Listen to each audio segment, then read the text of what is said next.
One, two, three. Hello everyone, this is Jefferson Troy Mayfield. Please stay tuned. What you are about to watch is a redux of the Battle of Eblana, known today as Dublin. This battle takes place 800 years before the Saxon invasion. I am the Saxons. More after this, after the opening credits.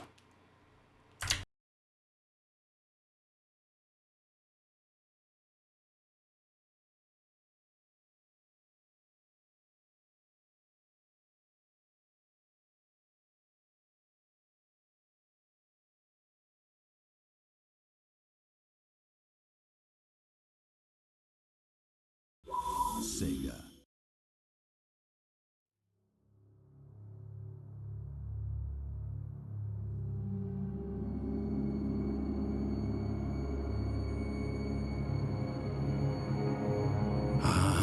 Rome, the eternal city.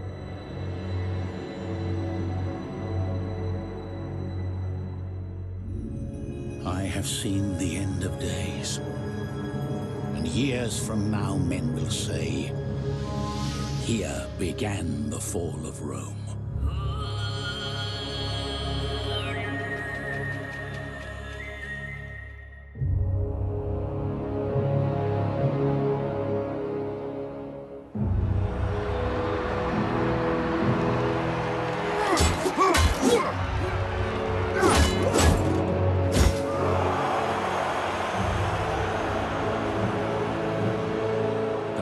The Senate was taken from the many and given to the few.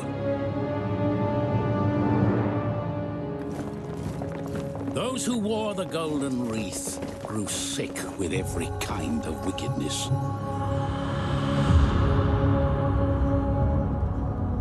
They were filled with greed, deceit, and malice. They condemned and enslaved.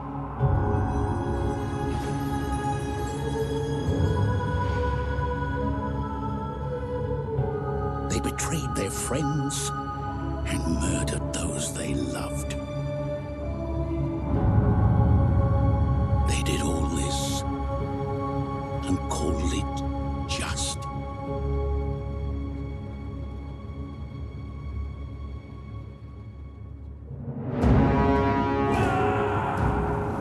And I saw in his hand a book sealed with 7 seals, the first of which was broken.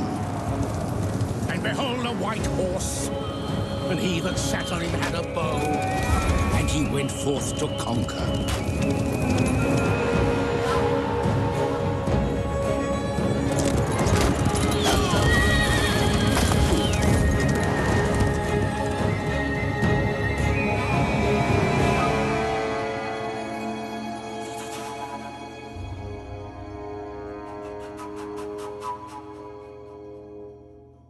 The air was filled with smoke and blood.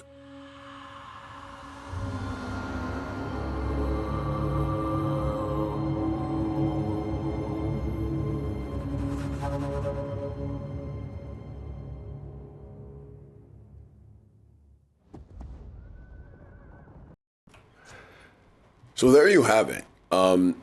First off, I am playing as the Saxons. So, as you can see right here, it's the year 433 in my current game.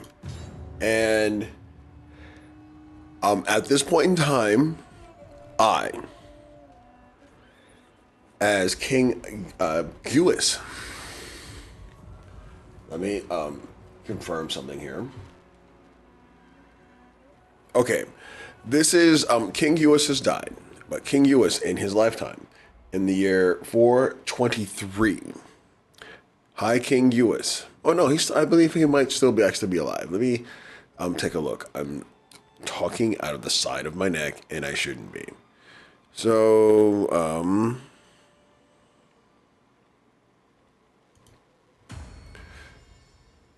I am still.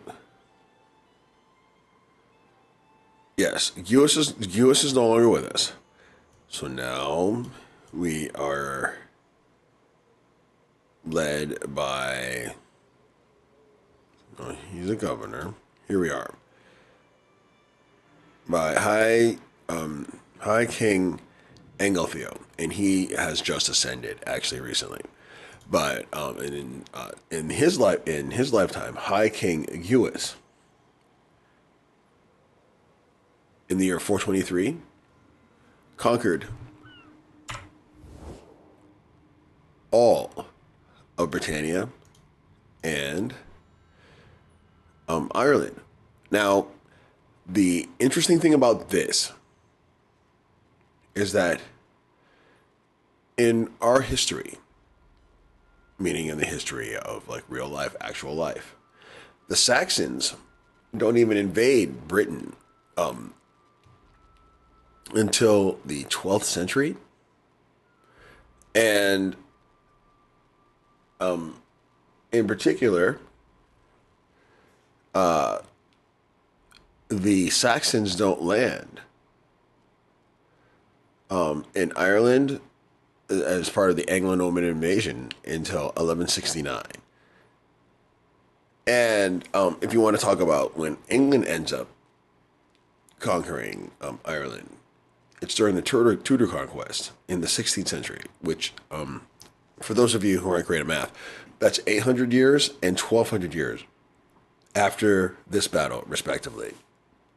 Now, what you see here, these are all of my holdings on the Saxons, and everything in yellow is what I currently have conquered and own. And so, yeah, the campaign is going pretty well. So, like, enough about that. What I want to share with you now is the Battle of Eblana, where I do what the Anglo-Norman invasion they couldn't accomplish. They could not take Dublin. They could not take Eblana. And a few words about the man Attila himself. Attila is an interesting figure in history for a number of reasons. One, he just destroyed pretty much. He just went and while he was born into privilege, and there were a lot of things in his life that were like really quite questionable. And like for example, he killed his brother for absolute power, because him and his brother both inherited power. He invaded Gaul, modern day France and Germany, in order to find a wife. And that's actually where he suffered his one and only defeat. And in addition to that, he actually died horribly on his wedding night. And nobody knows where he's buried. So here we are in the battle right now. And as you can see right here, this is I'm going to pause it. And this is the settlement of Eblana, which is a Dublin, which is a coastal settlement, with the center of government being up on this promontory, which is basically a plateau on top of a raised or elevated part of land. So, these are my naval troops. Now, they're going to be supporting, and here I'll do that so you can see who's who. They're going to be supporting these troops over here, which are my land troops. Now, we're more or less like almost evenly matched, but this is their settlement, and it makes it a lot more difficult than it actually seems, because they don't need to do that much to hold it. So I have swordsmen, I have spearmen, or spear infantry, I have artillery, and I have war dogs, and like I said, I have reinforcements that are going to come in here, and what they're going to do is they're going to occupy these forces right here, which are guarding the coast and are there to attempt to stop me from doing what I, of course, am going to attempt to do. So on land, the first encounter is going to be right here. And I have war dogs coming up, and a bunch of swordsmen and levy spear infantry coming to meet spear infantry and artillery to meet the horse charge, which they repel and they actually turn aside. And well, you know, war dogs like scare people, and so like there is that war dogs scare people. Like as you can see, like they're very fearsome, and who wouldn't be afraid of a dog trained to chew people up in the heat of battle? So right here, you can see here I'm gonna also, if you hit K, it allows you to go into cinematic mode, so you don't see like all the unit names and stuff like that. But there's a use for it right now. As you can see, I have some axemen, some swordsmen already making beachhead, and because I use these 3 troops right here, these 2 archers and it's 1 swordsman, to occupy basically all of these troops here and lock them up, I'm going to be able to make beachhead with all of these troops here, which is good because then it allows me to focus on the mainland because the beach is well taken care of. So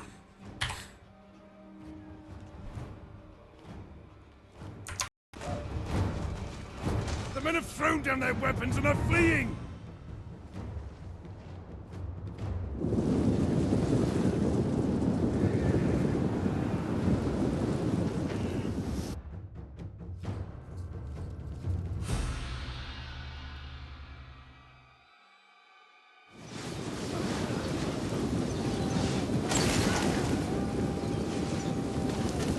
Our men return to the fight! The enemy, the men are broken and running for their lives! The enemy has discovered our hidden troops!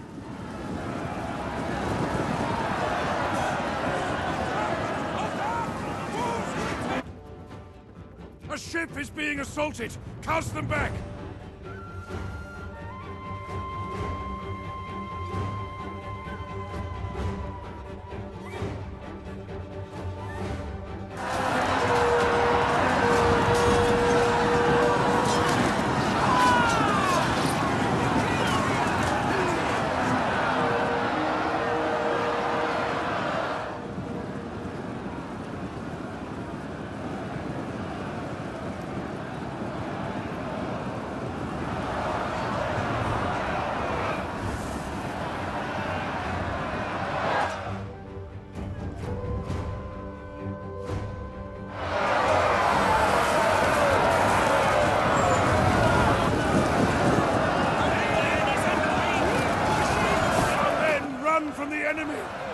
Shameful!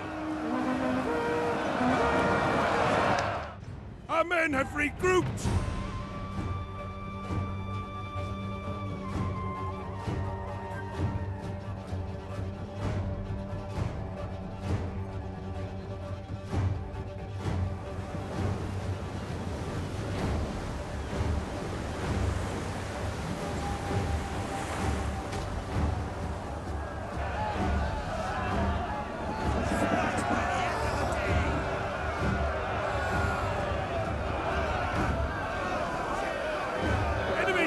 Return to the battle!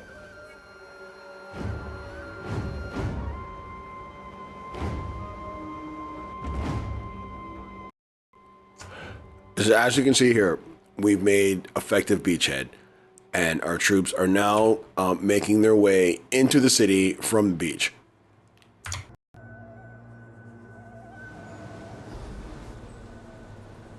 The battle is turning in our favor!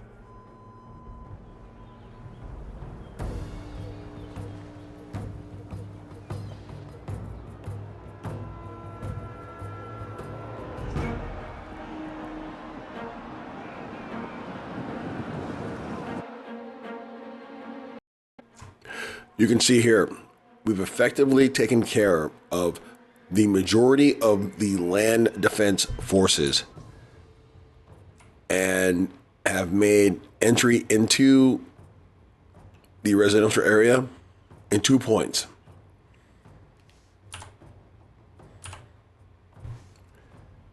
Here, or here, and here.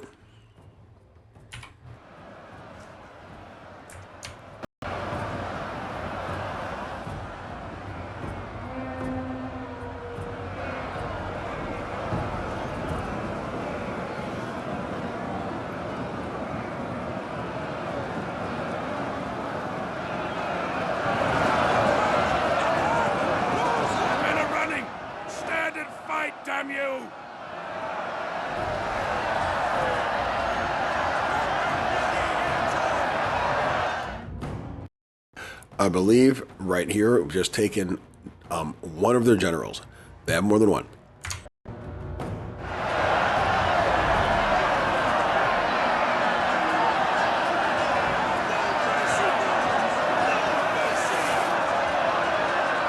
Enemy units have rallied and returned to the battle.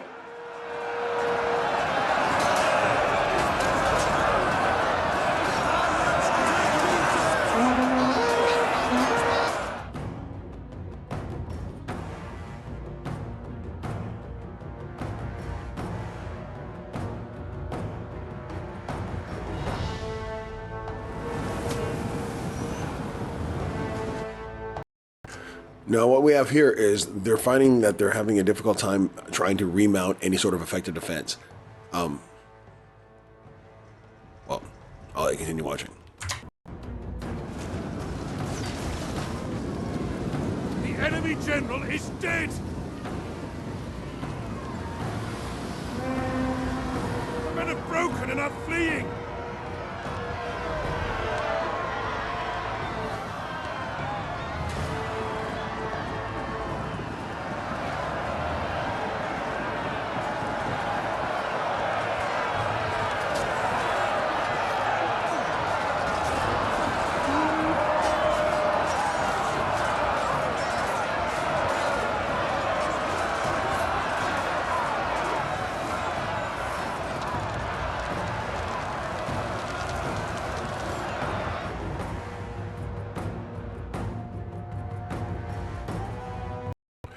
You can see here, their defensive units, the ones that remain in the city, are starting to waver.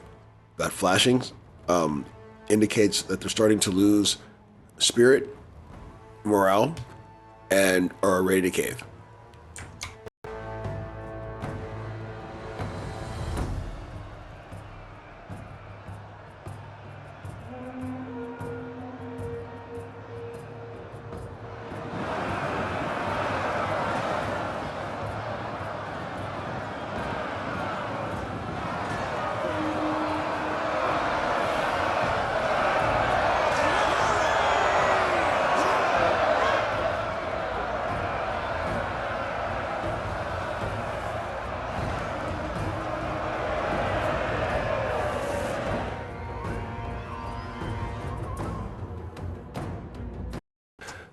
As you can see here, we've effectively taken essentially the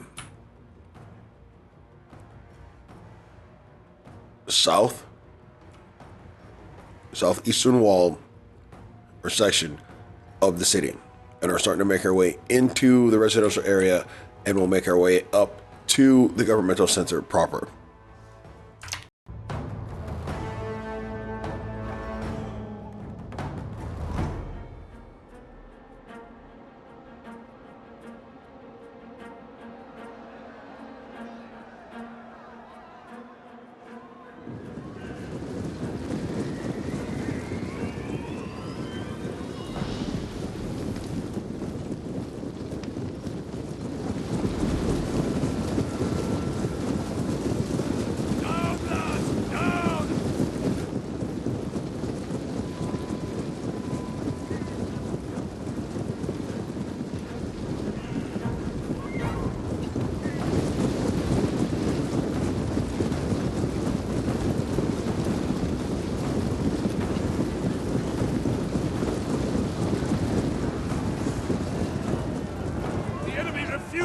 admit defeat! Their unit has rallied!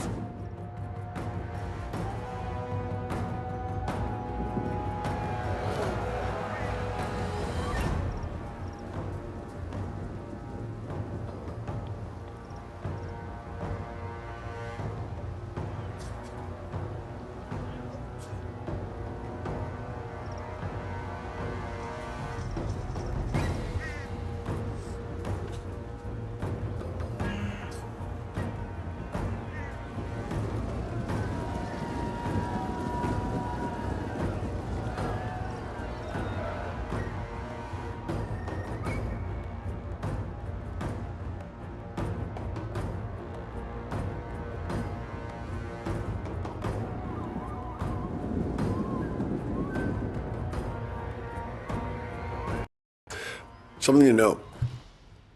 We were able to stop them from actually making beachhead in their own city. So now they're going to land on the alternate coast, which is outside of their city borders, their city walls.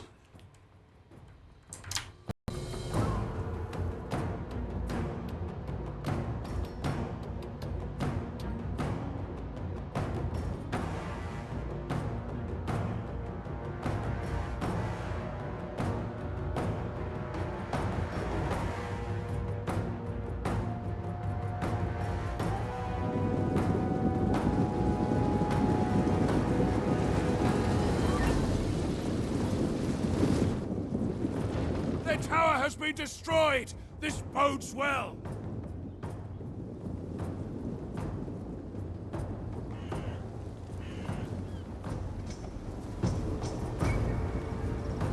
Horrible, sodding weather! Taking the governmental center of the settlement. A key move and actually capturing it. We have beaten them!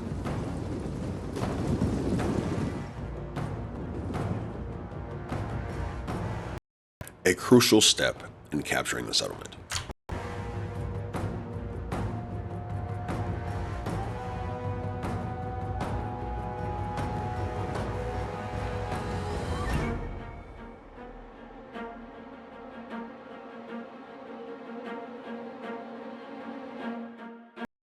As you can see, at this point, we have captured many of the capture points in the settlement and have eliminated most of the opposition. We're near the end.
See the flames! Their city is ablaze!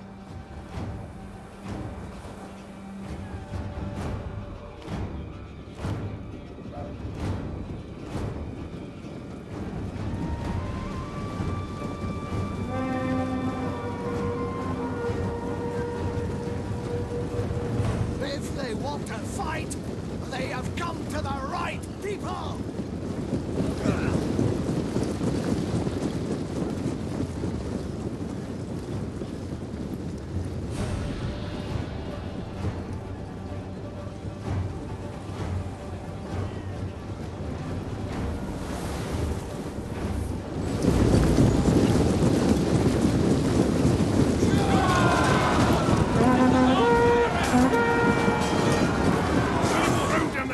And are fleeing!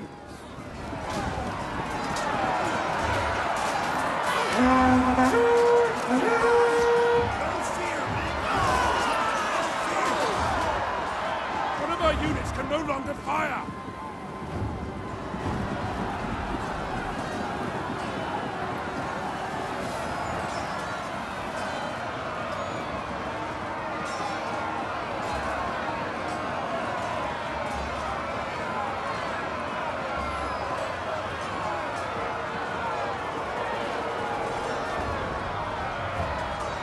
Our men are breaking up!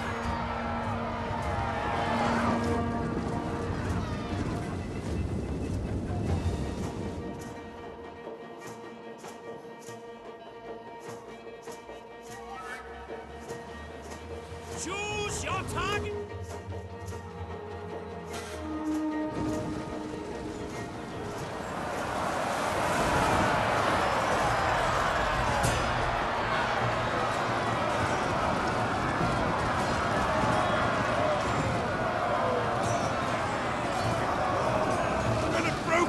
Fleeing!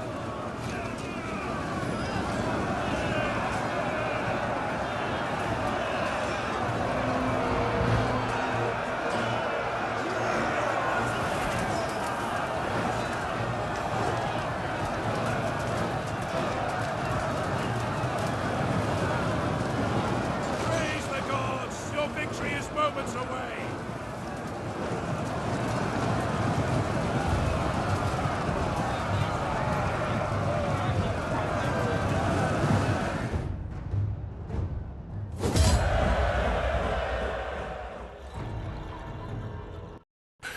And there you have it.